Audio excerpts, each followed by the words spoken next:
आइए सबसे पहले हिंदू धर्म के धर्म गुरुओं के विचार जानते हैं कि उनके अनुसार तत्वदर्शी संत कौन होता है और उसकी क्या पहचान है। में भी बताया भगवान कृष्ण ने कि सत्य और असत्य के अंतर को जो जानता है वो तत्वदर्शी है, अर्थात इन दोनों के अंतर को तत्वदर्शियों ने देखा। ज्ञानिनस तत्वदर्शिना, ऐसे महापुरुष जिन्होंने तत्व का दर्शन किया है, जो ज्ञानी हैं, वे केवल ऐसे लोग ही उपदेश करते हैं जो उनके प्रति शरणागत होते हैं, जो उनकी सेवा करते हैं और जो समुचित प्रश्न पूछते हैं। भगवान ने कहा उस ज्ञान की प्राप्ति के लिए तो तत्वदर्शी महापुरुष का आश्रय ले।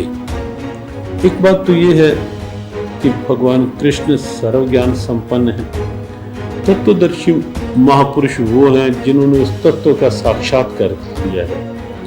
तत्व स्वयं परमात्मा है, स्वयं परमात्मा श्री कृष्ण है। श्री कृष्ण ये वाणी बोल रहे हैं, लेकिन फिर भी एक परंपरा का निर्वाह कर रहे हैं कि महापुरुषों के द्वारा ये ज्ञान मिलेगा, गुरु परंपरा से ये ज्ञान मिलेगा।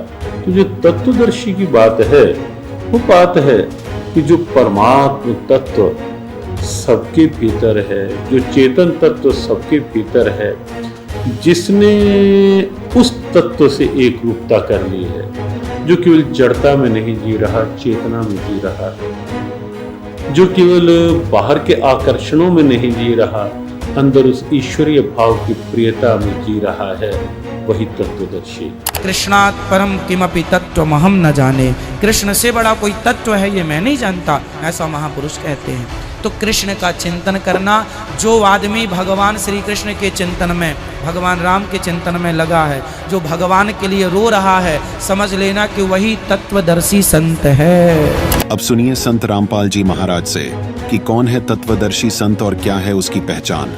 पूर्ण परमात्मा स्वयं ही आकर अपने मुखारविंद से, अपनी वाणी से बोलता है। तो चौथे अध्याय के 34वें श्लोक में कहा कि उस तत्व ज्ञान को तू सच्चिदानंद घन ब्रह्म की वाणी को,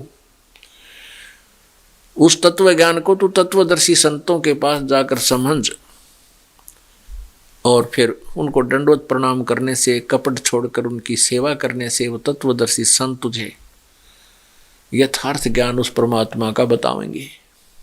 तो उस तत्वदर्शी संत की पहचान 15वें अध्याय के प्रथम श्लोक में बताई है कि उल्टे लटके हुए संसार रूपी वृक्ष को जो विस्तार से बताता स वेदवित, वह तत्वदर्शी संत है।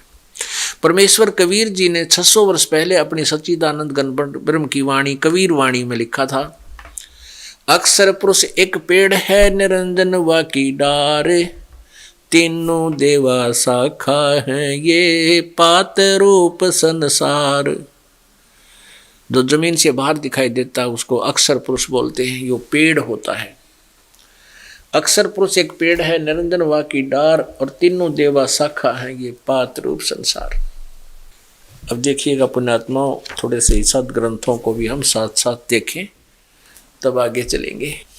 और ये गीता प्रेस गोरखपुर से प्रकाशित है, और ये जय दयाल गोविंद का इसके अनुवादक हैं, हिंदी में अनुवाद किया इसने।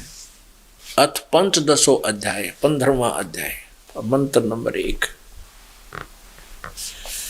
ऊर्ध्व मूलम, ऊर्ध्व माने ऊपर को, ऊर्ध्व मूलम अधः शाखम, अश्वत्थम प्राहु अव्यम, छंदासी यस्य पर्णानि स ये तम वेद स वेदवित। यहां देखिएगा, आदि पुरुष परमेश्वर मूल वाले, आदि पुरुष यानी ऊपर को जो जड़ हैं वो तो मूल तो समझो, वो आदि पुरुष परमेश्वर पूर्ण परमात्मा है संसार रूपी वृक्ष का। और अधः शाखम, अधः शाखम नीचे को, इन्होंने यहाँ, क्योंकि ये विचलित थे अनुवाद करता, इनको सही अनुवाद नहीं करना आया, अधः का अर्थ लिख दिया ब्रह्मा रूप मुख्य शाखा वाले है तेरे ही। अधः माने नीचे होता। देखिएगा ये श्लोक नंबर 2 है 15वें अध्याय का, इसमें अधः च ऊर्ध्व अधः, इसमें 2 बार अधः शब्द है, अक्षर है। अब इसको देखिए, इनका अनुवाद यहाँ किया इन्होंने। अधः माने नीचे, स्पष्ट है। इन्हीं का किया हुआ। अधः माने नीचे, अधः माने नीचे, ठीक है। तो यहाँ भी हम नीचे ही कहें तो बहुत अच्छा सेट हो जाएगा। 15वें अध्याय का हम फिर प्रथम देख रहे हैं। ऊर्ध्व मूलम, वो इसमें लिखना था ऊपर को जड़ वाला। ऊर्ध्व माने ऊपर को, आदि पुरुष परमेश्वर रूपी मूल वाले, जड़ वाले। अधः शाखम, नीचे को शाखा वाले, अधः शाखम, नीचे को शाखा वाले। अधः माने नीचे लिखना था। संसार रूपी पीपल के वृक्ष को अविनाशी कहते हैं। वेद जिसके पत्ते कहे गए हैं, कहे गए हैं। तम, उस संसार रूपी वृक्ष को, यह माने जो पुरुष, वेद माने मूल सहित तत्व से जानता है। यह वेद जो मूल सहित जड़ से लेकर और पत्तों तक जो जानता है, स वेदवित। संस्कृत साथ पढ़ो जब समझ में आएगी। स वेदवित, वह वेद के तात्पर्य को जानने वाला है, अर्थात वह तत्वदर्शी संत है, वो सही ज्ञान को जानने वाला है। अब इसमें पहचान बता दी कि तत्वदर्शी संत कैसा होगा, ये देखिएगा। ऊर्ध्व मूलम अधः शाखम अश्वत्थम पराहु अव्यम छंदासी यस्य प्रणानी, यह तम वेद। ऊपर को जड़ वाला, नीचे को शाखा वाला, ये संसार रूपी पीपल का अविनाशी वृक्ष कहा गया है। और इसके छंद यानी विभाग, पत्ते आदि सब विभाग हैं। और यह माने जो, तम माने उस अज्ञान अंधकार में छुपे हुए इस ज्ञान को, उस संसार रूपी वृक्ष को जानता है। वेद माने जानना। यह तम वेद जो इसको जानता है, ऊपर को जड़ नीचे को शाखा कौन है, पत्तों तक बता देगा, उसके न्यारे विभाग सहित बतावेगा। स वेदवित, वह वेद के तात्पर्य को जानने वाला अर्थात तत्वदर्शी संत है। अब इससे पहले ये देखिएगा, ये संसार रूपी वृक्ष का एक चित्र दिखाते हैं आपको, इससे समझना होगी आपका सारी कहानी। ये जमीन से बाहर नजर आता है, इसको समझो पेड़ बोलते हैं। जमीन के अंदर गुप्त जो जड़ हैं वो प्रोक्स होती हैं, अनविजिबल होती हैं। और ये विजिबल होता है बाहर जो भी तना है, ये तना है, ये मोटी डार है, ये तीनों शाखा हैं और ये पत्ता है, पत्ते हैं। तो परमात्मा कबीर जी ने 600 वर्ष पहले ये तत्व ज्ञान अपनी सिंपल लैंग्वेज में सच्चिदानंद घन ब्रह्म की वाणी में अर्थात कबीर वाणी में बोला हुआ है। अक्षर पुरुष, ये तना तो है अक्षर पुरुष, और इसमें से मोटी डार निकली है, ये है सर पुरुष। सर ब्रह्म कहो, अक्षर सर पुरुष कहो, ज्योत स्वरूपी काल कहो, ब्रह्म कहो। और इसके फिर आगे 3 शाखाएं हैं। इस काल के 3 पुत्र हैं, रजगुण ब्रह्मा जी, सतगुण विष्णु जी, तमगुण शिव जी। और हम यहाँ पात रूप संसार है। अक्षर पुरुष एक पेड़ है, निरंजन वा की डारे। सर पुरुष को, सर ब्रह्म को, ज्योति निरंजन को, काल को कहा है निरंजन वा की डार। और तीनों देवा शाखा है, ये पात रूप संसार। और ये जो गुप्त रह गया, ये कौन है? ये है परम अक्षर ब्रह्म, ये पूर्ण ब्रह्म परमेश्वर है। ये जड़ जो है, जहाँ से सबको आहार मिलता है, जो सबका पालन पोषण करता है, सबका कर्मानुसार जिसका संस्कार देता है, वो पूर्ण परमात्मा ये कबीर देव है, पूर्ण ब्रह्म है, परम अक्षर ब्रह्म भी इसे कहते हैं। पुण्यात्माओं, आज तक हमें जो भी ज्ञान प्राप्त था वो बिल्कुल व्यर्थ था जब तक आप जी ने ये ज्ञान दास से नहीं सुना। इससे पहले कोई भी किसी भी पंथ में है, चाहे को किसी मजहब से संबंधित है, उसको परमात्मा का यथार्थ ज्ञान नहीं है। जबकि हमारे सदग्रंथ सभी ज्ञान को बता रहे हैं, पहले लिखा हुआ है, लेकिन इसको हमें वो बता भी डिटेल नहीं दे सके, उसकी अच्छी तरह समझा नहीं सके। तो अब आपने क्या देखा कि परमात्मा ने ये बताया कि अक्षर पुरुष एक पेड़ है, निरंजन वा की डार, और तीनों देवा शाखा, ये पात रूप संसार। अब गीता जी का 15वें का 1 से 4 श्लोक आपको पढ़ाते हैं। ये वही गीता है। और देखिए, अथ पंचम दशोध्याय 15वां अध्याय आपने 1 तो पढ़ लिया।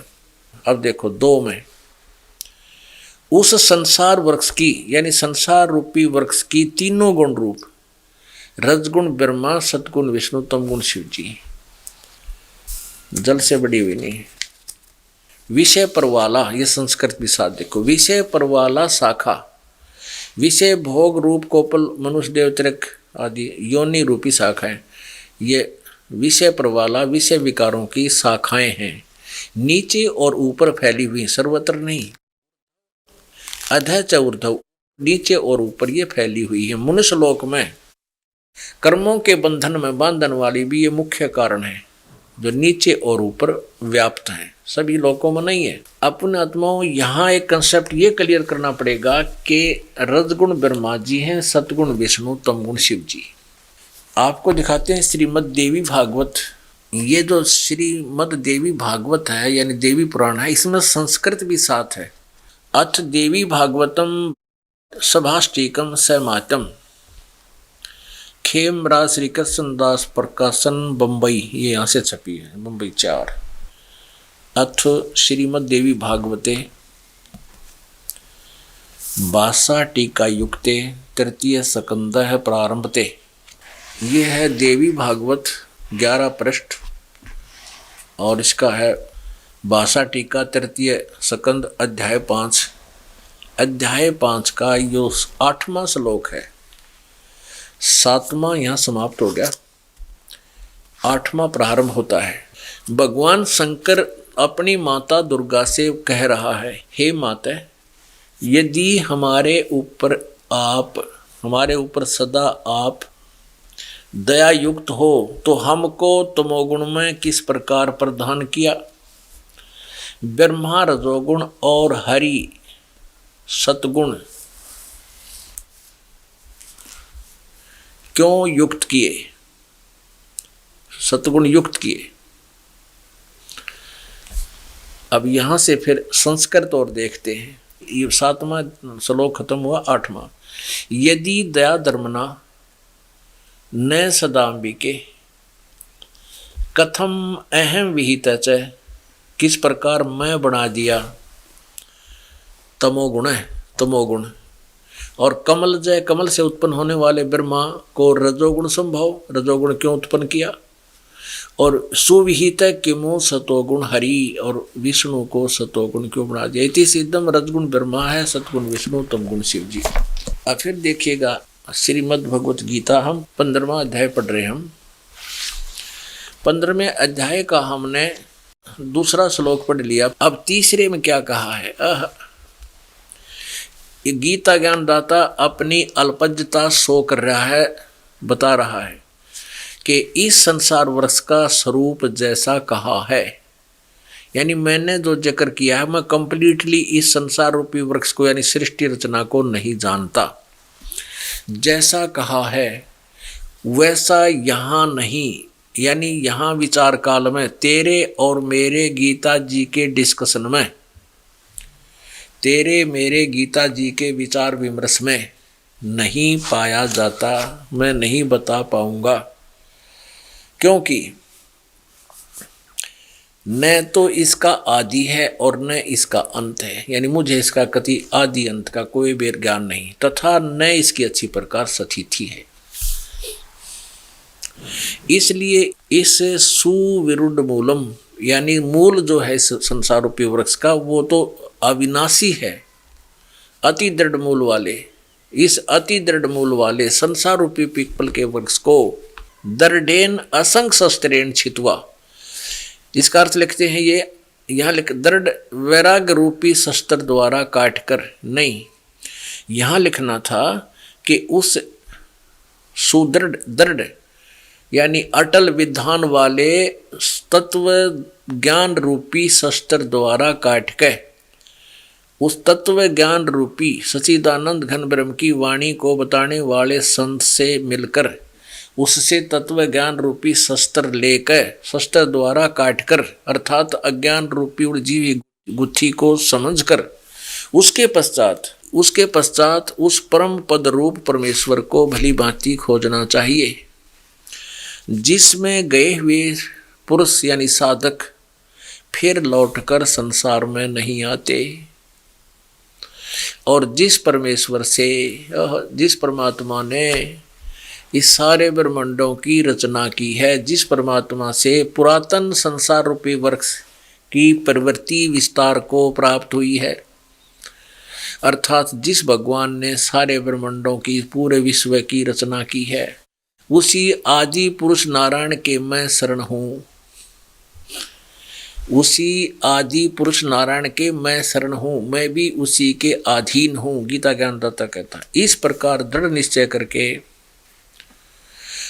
उस परमेश्वर का मनन और निधि ध्यान करना चाहिए, परपदे माने उस भगवान की पूजा करनी चाहिए, सीधी सी बात है। अब गीता ज्ञान दाता जो श्री कृष्ण में प्रवेश करके बोल रहा है वो काल है, ब्रह्म है, वो सरपुरुष है। ये कृष्ण भगत, ये गुरु नकली कृष्ण जी के उपासक भ्रमित कर रहे हैं समाज को, कहते हैं कृष्ण ही तत्व है, तत्व ही भगवान है, भगवान ही सब कुछ है, श्री कृष्ण ही सब कुछ है, ये परम तत्व है, अविनाशी तत्व है।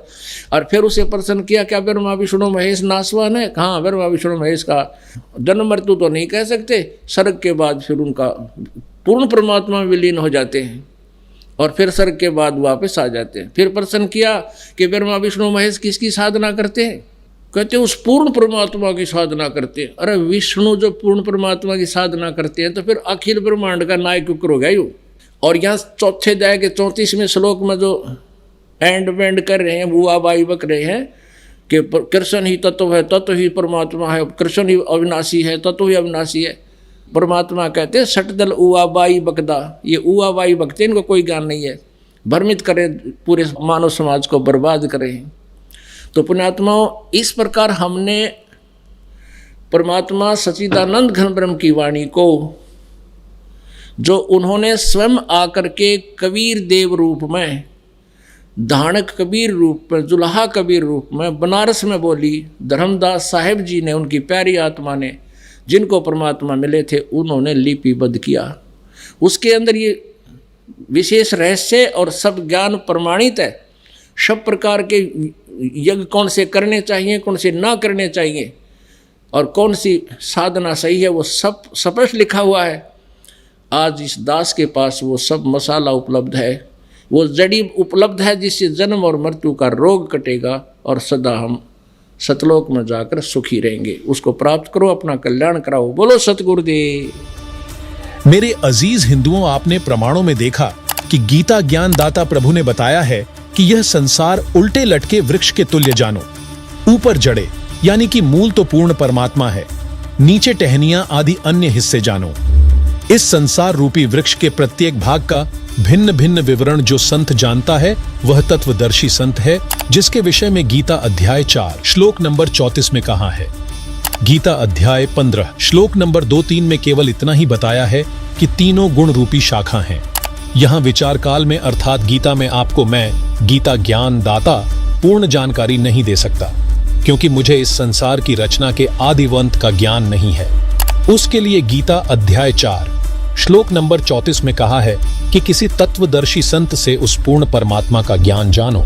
इस गीता अध्याय 15 श्लोक 1 में उस तत्वदर्शी संत की पहचान बताई है कि वह संसार रूपी वृक्ष के प्रत्येक भाग का ज्ञान कराएगा। उसी से पूछो। गीता अध्याय 15 के श्लोक 4 में कहा है कि उस तत्वदर्शी संत के मिल जाने के पश्चात उस परमेश्वर के परम पद की खोज करनी चाहिए, अर्थात उस तत्वदर्शी संत के बताए अनुसार साधना करनी चाहिए, जिससे पूर्ण मोक्ष यानी कि अनादि मोक्ष प्राप्त होता है। गीता ज्ञान दाता ने कहा है कि मैं भी उसी की शरण में हूं। गीता अध्याय 15 श्लोक 16 व 17 में स्पष्ट किया है कि 3 प्रभु हैं, एक अक्षर पुरुष ब्रह्म, दूसरा अक्षर पुरुष परब्रह्म, तीसरा परम अक्षर पुरुष पूर्ण ब्रह्म। अक्षर पुरुष तथा अक्षर पुरुष वास्तव में अविनाशी नहीं है, वह अविनाशी परमात्मा तो इन दोनों से अन्य ही है। वही तीनों लोकों में प्रवेश करके सर्व का धारण पोषण करता है। वह पूर्ण परमात्मा कबीर साहिब जी हैं, जिसकी संपूर्ण जानकारी केवल तत्वदर्शी संत रामपाल जी महाराज के पास है। धन्यवाद।